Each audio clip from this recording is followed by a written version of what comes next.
I've done the therapy, I've done the rituals, I've done the talking, the walking, the reflecting, the praying, the whatever, which is all about me. And so I'm going to feel empowered by not granting you forgiveness.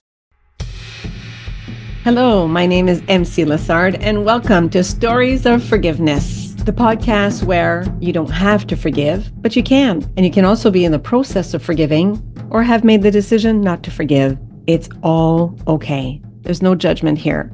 This space is a safe space. It is, because I want to hear all of your stories. In every episode, I have guests who have the courage and the generosity to share their path along the forgiveness journey. And every story has its own gem. So you listen to one and you'll want to listen to the others. And this one is no different. So stay tuned. Well, hold on to your britches, my friends, because in this episode, my special friend, Julie Keon, joins me to hash it out on my favorite topic. I can't say that she's my guest because at some point she becomes the impromptu co-host, and a good one at that, and asks me really hard questions. And if you can't tell, I get triggered. Yes, I get triggered. And as uncomfortable as it is, I love getting triggered because it always sparks new awareness in me. But enough about me. This is about you. And if you've ever felt guilty for not forgiving, well, this episode might help you move through this emotion to a place where you feel more empowered, a greater sense of agency, because this is the essence of Julie's message. And make sure to keep listening after Julie signs off too, because I will be asking you a few coaching questions to help you take whatever you got from this episode and transfer it to your own life. So hang in there and see you real soon. Hello, Julie. Good morning. How are you? I'm doing great. Thank you so much for accepting my invitation. I know that with you, things are never shallow. We're going to be getting into some really juicy conversation today. Where would you like to start us? Well, I think I want to start with a really bold statement. Go for it. I think that forgiveness is not mandatory for healing. Contrary to 99% of everything that you could ever read about forgiveness, including a very popular book called Radical Forgiveness. Yes. I come from see it through a different lens. And I'm hoping maybe this will resonate with some of your listeners, that in some circumstances, I think we can process, we can recover, we can heal, we can live beautiful, full lives, empowered, not bogged down by resentment and grudges and anger, and not forgive someone who has done us wrong. Yes, that is a bold statement. I want you to tell me more about that. Well, I work with people who have experienced traumatic loss. Okay. So I'm a grief and bereavement counselor, but most people I see have had some sort of traumatic aspect to the death that they're grieving. And sometimes they're burdened by this need or this obstacle that they have to forgive someone for what has happened. And I also have experienced trauma. And so I think that there are potentially harmful effects in having someone who's experienced trauma, who's been abused by somebody who intentionally caused harm to you or to somebody you care about, to someone vulnerable. There's harmful effects in focusing on the forgiveness part. Okay. I see what you mean, because we're putting obligation or duty to forgive when the person is still suffering from the trauma. Is that what you're saying? No, I also mean when people have actually processed the trauma. Oh, okay. Right? So regardless of where they're at. Okay. Because I think there's this thing that if you're choosing not to forgive, you just haven't healed enough. You haven't done all the work yet. You haven't processed all the feelings. You're still sitting in anger. And so it's actually insulting to me for someone to say, well, once you're further along, once you get to a place where you've processed all your emotions, then you will be able to forgive. But not necessarily. And I think in our culture, we live in this culture that positivity, and we have to get over things, and we have to, only grieve a certain amount of time, all of these things. We have to be happy, we have to work towards happiness. These are all lovely. However, for a lot of people, that's just not the reality. So I think it's okay for us to not be all those things. That there is empowerment in not forgiving. There is empowerment in not forgiving. I know I'm taking us on a whole other route. Yes, and that's perfect, because that's exactly the raison d'être of this podcast, is to bring all perspectives. Yeah. I'm really happy that you have the courage to speak this very bold affirmation of, we don't have to forgive, and we can still be at peace and have healed. And that will resonate with some folks, and that will trigger others. Yes, good. That's why we have these conversations. Exactly. So have you always thought this? Have you always believed this? I will be honest, I've always struggled with the concept of forgiveness, because, the concept of forgiveness being that not about saying what happened is okay. It's not about saying you're going to forget what happened. It's more about you. And so I still struggle with that, especially when there's an abuser, for example, because by forgiving, we're giving some of our power away again to an abuser. People who have survived trauma, they need to have that sense of agency. They need to have a sense of some sort of control. If they really don't feel it in their heart, if what has been done to them or someone they love is completely unforgivable, then forgiveness can diminish the survivor's sense of their own ability to control things. And that's what was lost when they were abused or assaulted or whatever it might be. Okay.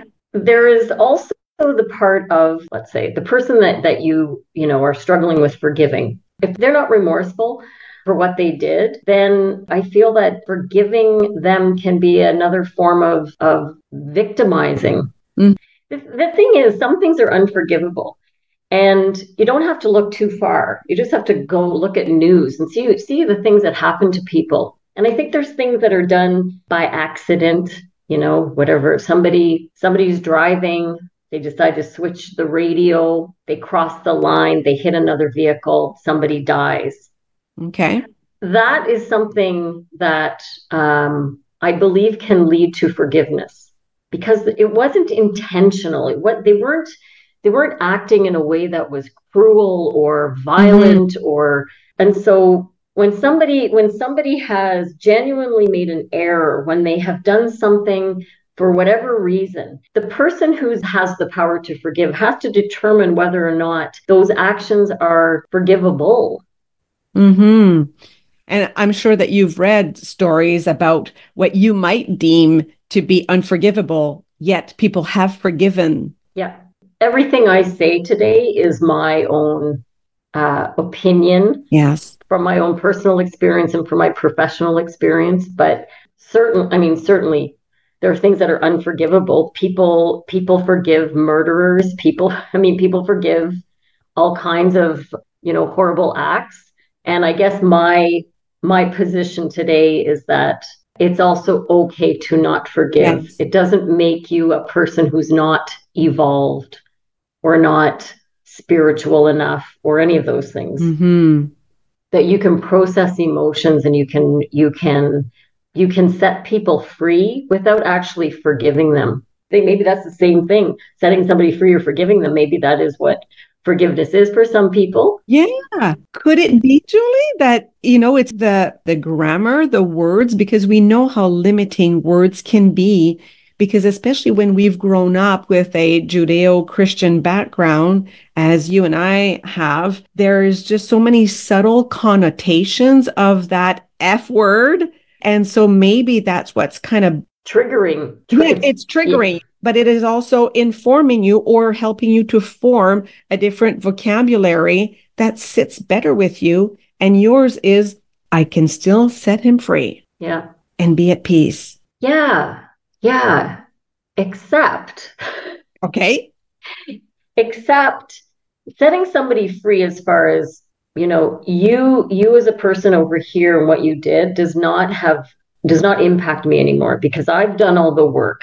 I've done the therapy, I've done the rituals, I've done the talking, the walking, the reflecting, the praying, the whatever, which is all about me. And so I'm going to feel empowered by not granting you forgiveness. And I can do that. I can do that without holding a grudge. I can do that not because I'm angry, but because this is that sense of agency. This is that sense of control.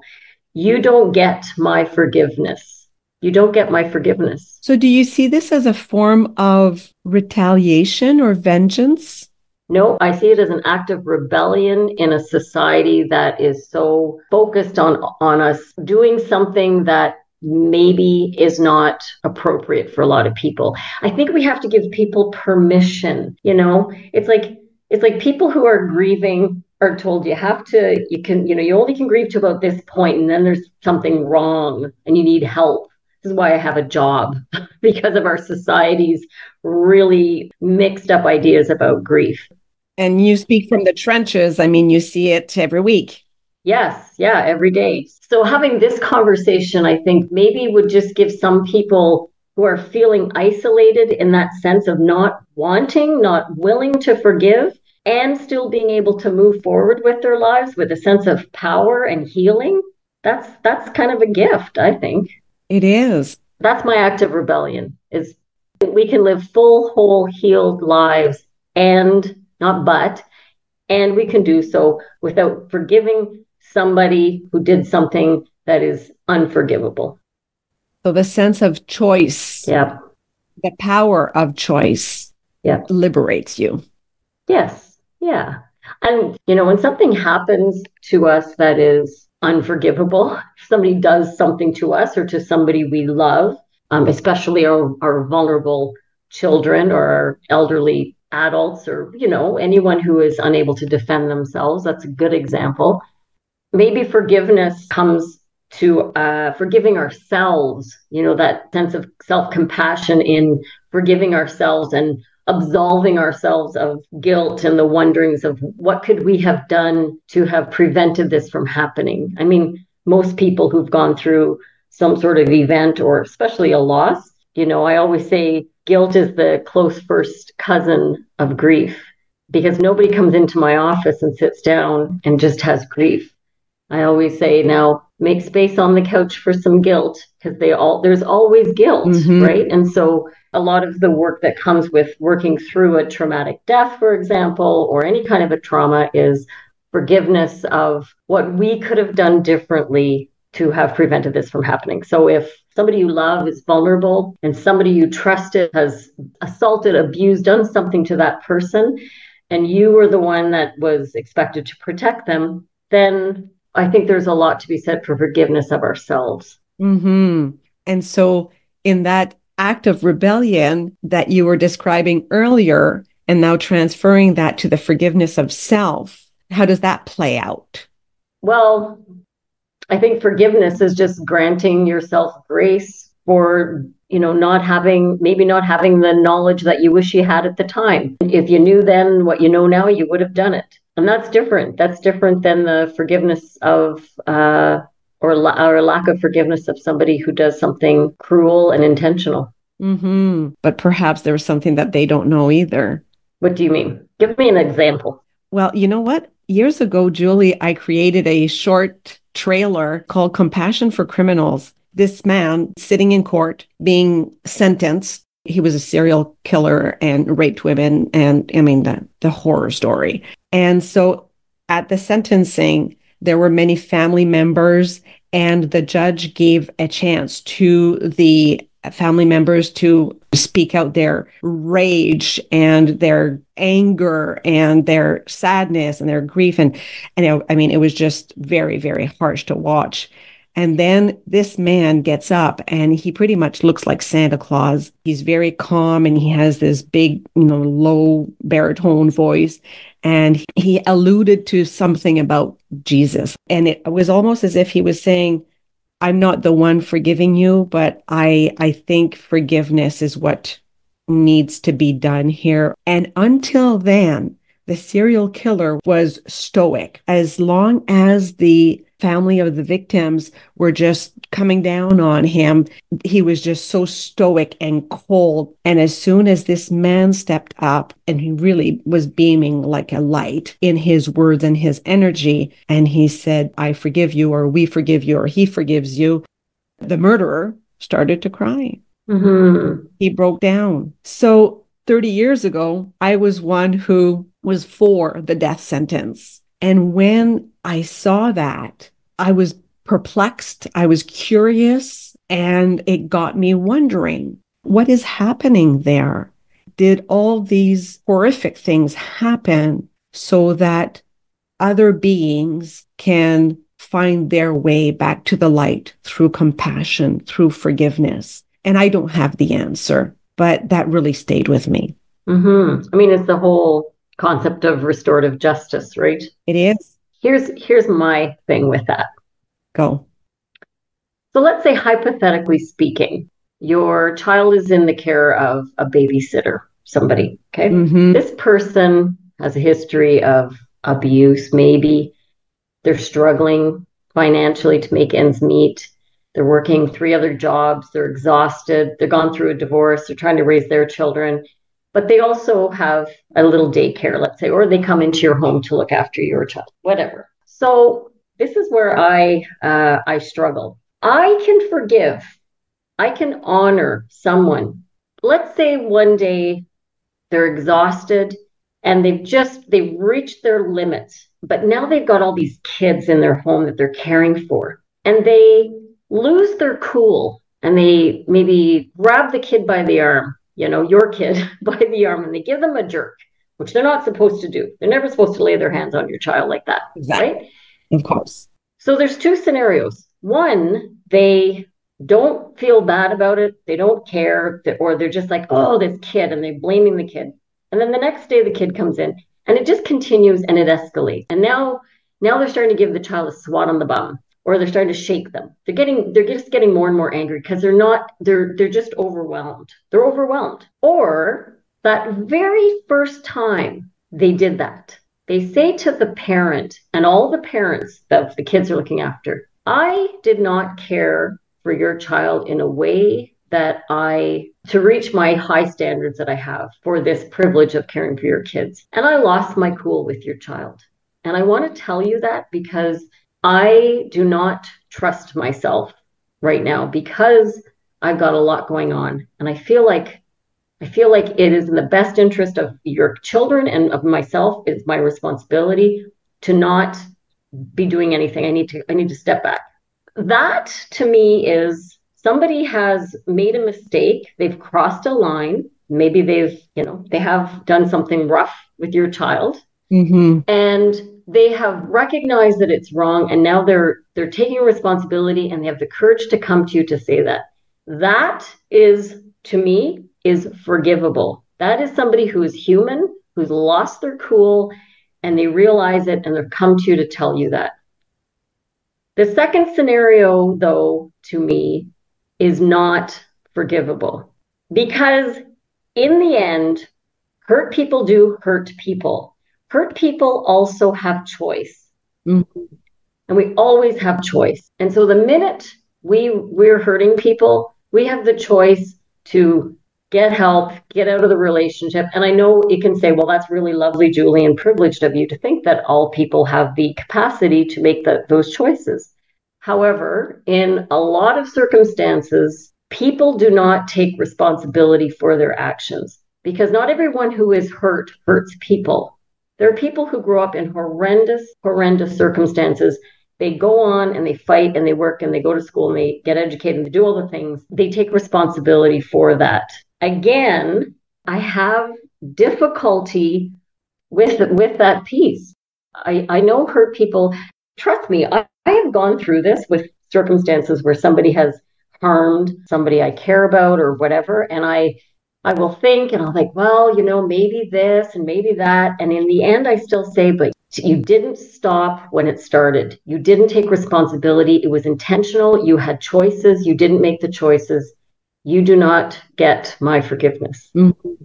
Responsibility is a word that comes back up in most of these conversations that I have with my guests. And I'm wondering, what do you think dictates our ability to take responsibility? Courage. I mean, it's easier to not take responsibility. It's easier to be a victim of circumstance. People will do something and they'll blame everything. They'll blame the weather, they'll blame their grade 4 teacher, they'll blame everything except for taking responsibility for themselves and saying, I was wrong.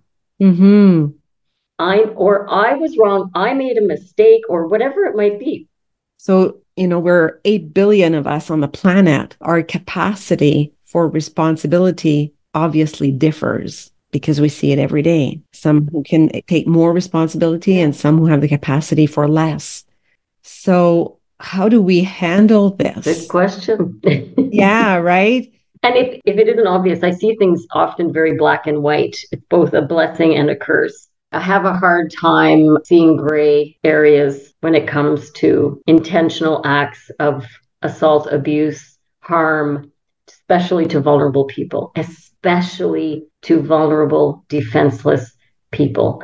Because a lot of things are forgivable. I can see myself forgiving circumstances where somebody is very seriously mentally ill, very seriously mentally ill, they commit a murder. I can see myself coming to a place of forgiveness because of those circumstances. When the reasoning is just because I can get away with it, because I have my own issues going on in my life and I'm taking it out on a vulnerable person or an animal, somebody who I feel is beneath me, who can't stand up to me. Those are things I find extremely unforgivable.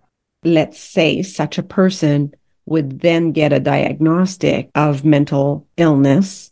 Would that then change your perception of them?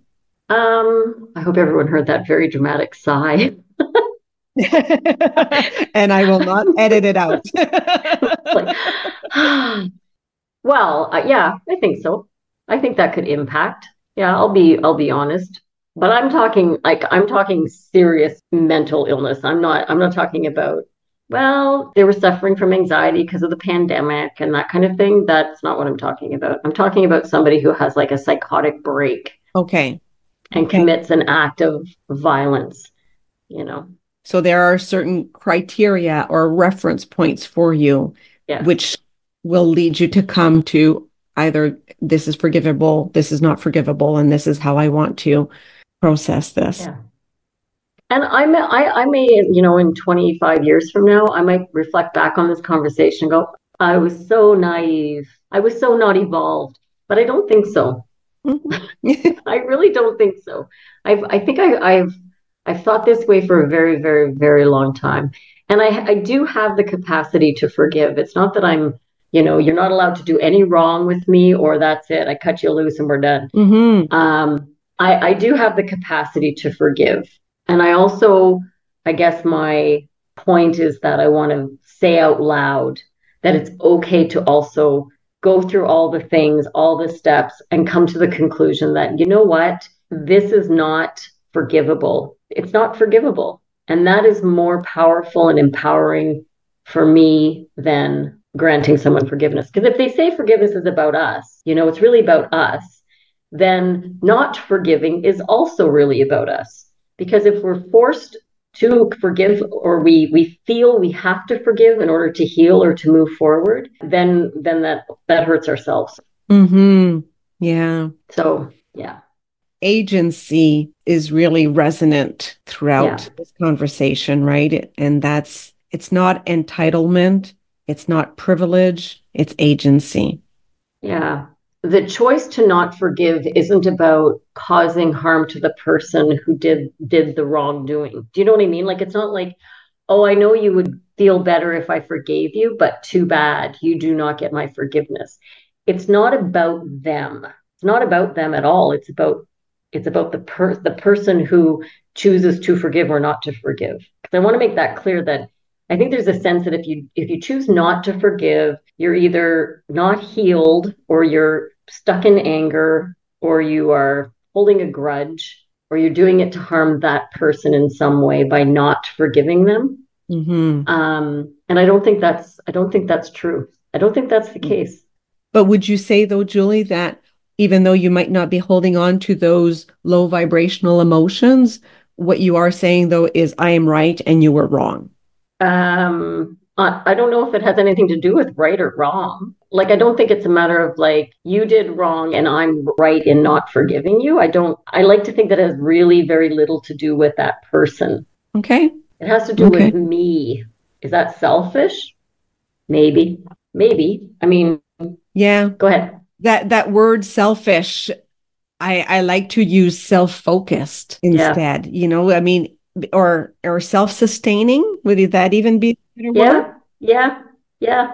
And that goes back to that trauma piece, right? The people who've been traumatized need to have a sense of agency. And when we force people to forgive, because if you don't, you're not overly evolved, or you're selfish, or you're hanging on to a grudge, or you're in the victim mentality or whatever, it's actually empowering to make it about themselves. That power was taken away. So to give people the choice to forgive, how freeing if you've done all the hard work of healing and recovering from a trauma, and then you're feeling this pressure that you should forgive the perpetrator.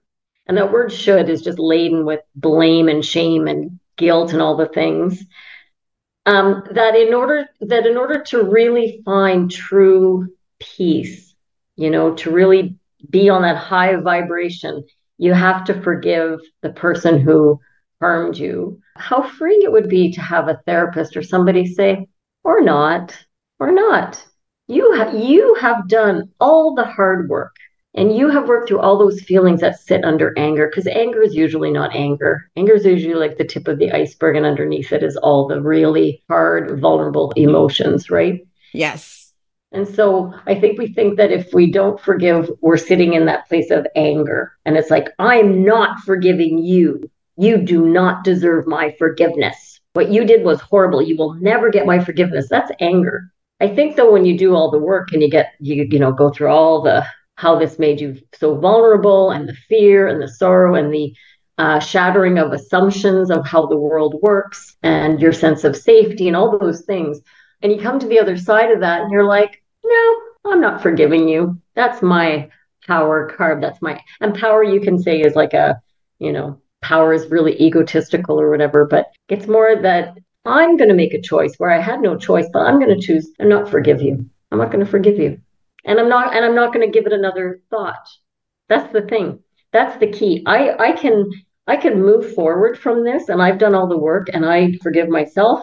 I did all the work, and I'm just not going to think of you. I'm not going to give you one more thought, one more moment of my time or my energy. Yeah. And you're right. Maybe it is all about words, right? Maybe it's maybe by doing that, it's still a form of forgiveness without using the term forgiveness. Maybe.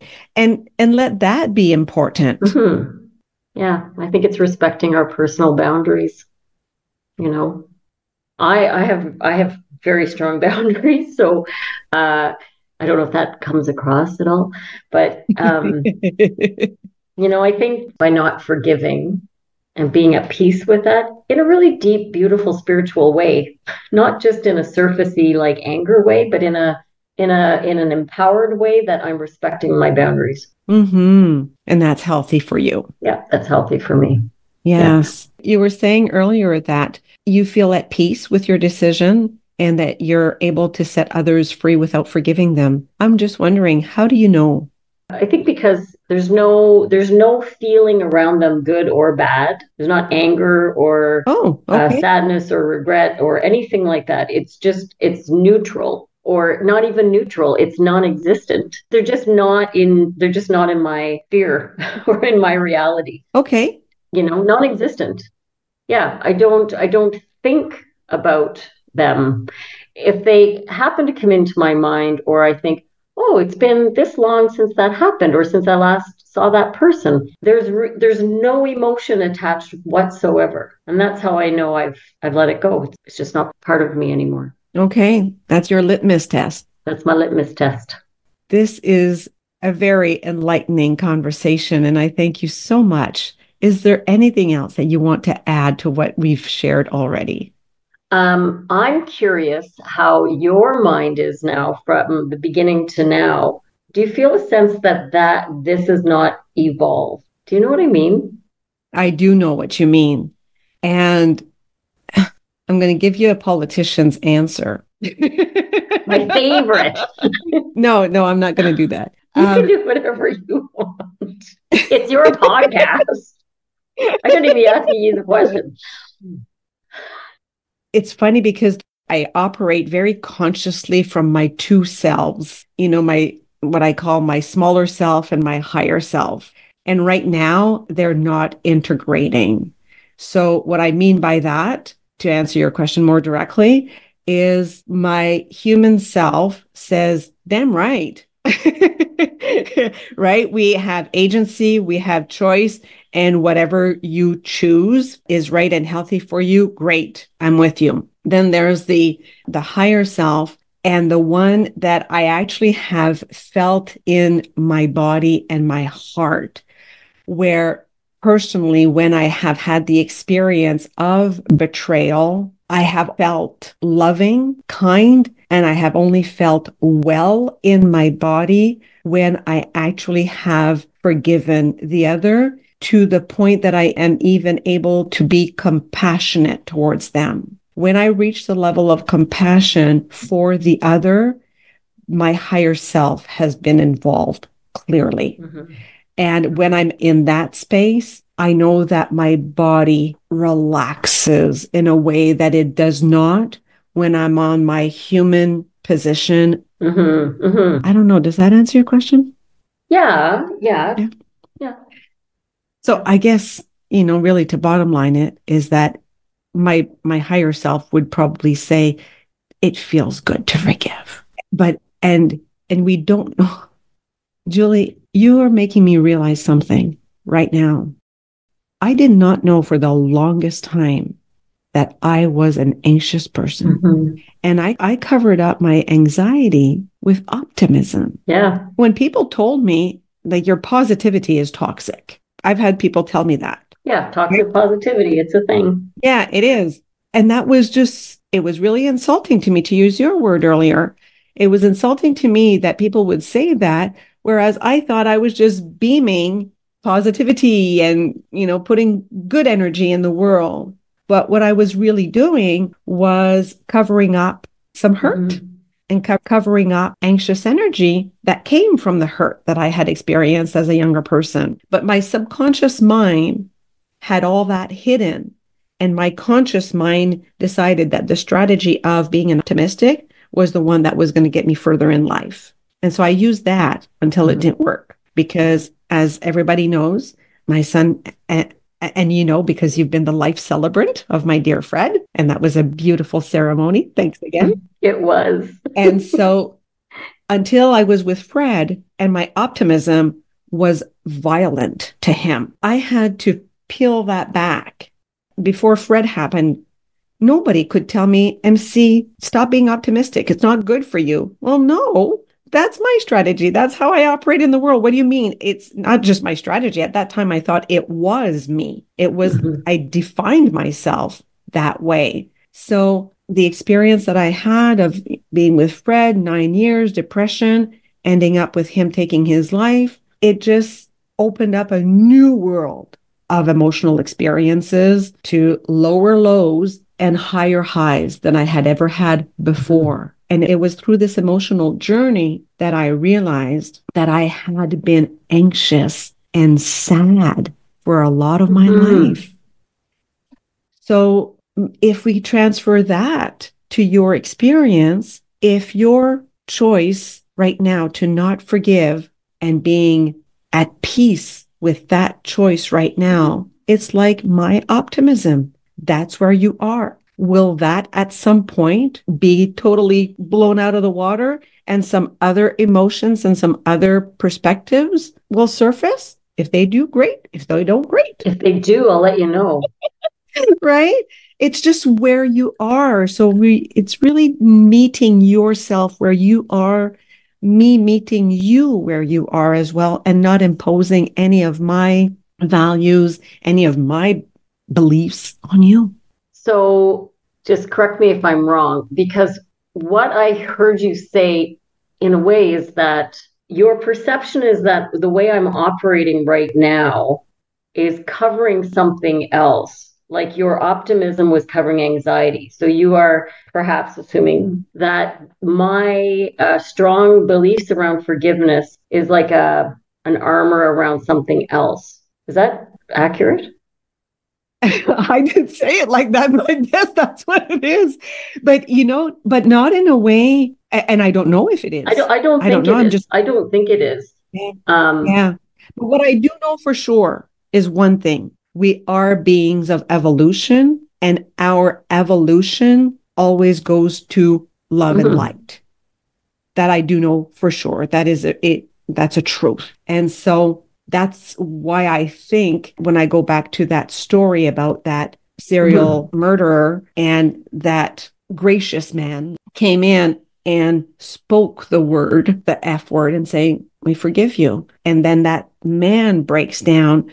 Let's say that the soul of that murderer came in this incarnation to hurt others. Well, in that moment of forgiveness, was he healed? And if, for those of us who believe in reincarnation, will that have made his soul evolve positively or more than those other family members who had full right and justification to just come at him, but who kept him stoic and kept him just even totally blocked from any love and from any light, because that's not what was coming at him. But in the moment that's what was presented to him, there was a little crack in his heart that was open, or that his soul. And then I don't know. Yeah, we might need to have another conversation. Because what my mind goes to when we talk about toxic positivity, something else that comes up working with dying people, grieving people, is what's called spiritual bypassing. When we don't tend to our humanness, because we're just like, yeah, but God will look after it, and God does this, and their soul, and all those things. We throw all those words around, and it's bypassing the real human stuff that we have to tend to. And so I'm always aware of that as well. I think of the serial killer, and part of me can say, oh, that's really beautiful and lovely. And then my mind automatically goes to all of the people that he murdered and how their souls had to deal with the shock and the trauma and the probably hundreds of people that were impacted by his actions. I actually don't feel compassion for him. So, and that's okay. That's okay. Yeah. And that does not mean that I'm unevolved. That may just be my truth. And I'm okay with that. I can live with that. I'm okay with that. That might be very harsh and stingy for people to hear that. Yeah, that's just where I sit. Yeah, exactly. And I hope it doesn't shatter your image of me, MC. Oh my God, no. That's I'm all about the victims. I am all about the victims. I'm all about the victims. I am about the people who are harmed, and the person who does the harming, for the most part, makes a choice. Yeah. And you know what? Whatever perception I have of you is none of your business, in a sense, right? It isn't. It isn't any of my business. In the sense that you should not care about what my perception of you is, because that would be only my biases anyways. Yeah. No, and I truly, I'm all about that. When people say so-and-so, I always say it's none of my business what people think of me. It's not my concern. No, exactly. When I think of myself, can I live with myself? Can I look in the mirror? Can I go on caring for people in the capacity that I do, and, be okay with my strong views about forgiveness and things like that? Absolutely. I'm okay where I sit. Yeah. Yes. No, if anything, Julie, what I see today is a woman who has the courage of her convictions. Convictions, that word just came into my mind before you said it. Yeah. There we go. There you go. Let's end it with that. Convictions. Yeah. Courage and convictions. Courage of convictions. That's our takeaway. That's the takeaway. Thank you so much, Julie, for this precious moment. You're welcome. You're welcome. It'll be interesting to see the feedback. It will be. Absolutely. See you around. Take care. Ooh la la la. I'm not a clairvoyant or a clairsentient or a clair anything for that matter, but I'm pretty sure you were stirred by Julie one way or another. And as you heard, I was triggered by her frank stance and could not on the spot even make up my own mind about where I stood relative to her point of view. We recorded this episode weeks ago, and I'm honestly still processing it. So if you need a hand processing it too, here are a couple of coaching questions. What did Julie say that shocked you? What did she say that resonated? Here's a good one. If you had to create a bumper sticker out of what you got from this episode, what would it say? And maybe one more question. How is what you heard here today going to change the way that you do forgiveness? I generally don't dish out any advice, but I do encourage you to use Julie's 2 questions to assess whether your way of doing forgiveness reflects who you are today. And of course, the only person whose opinion you should value is your own. So those questions are, can I live with myself? And can I look at myself in the mirror? And if the answer is yes, well, you don't have to give a hoot about what anybody else thinks. And in case you are curious to explore a little bit more about Julie and what she does, she has a business called Ready or Not End of Life Services. And I will put the link in the description notes so you can look her up and read up about the really interesting and important work that she does. And I really want to thank you for listening in today. I hope that you got tons of value and that you will like this episode, give us a thumbs up or give us a rating or a review on Apple Podcasts or Spotify, maybe even a comment on YouTube, anything. Thanks again. Have a great day, my friends. See you in the next one.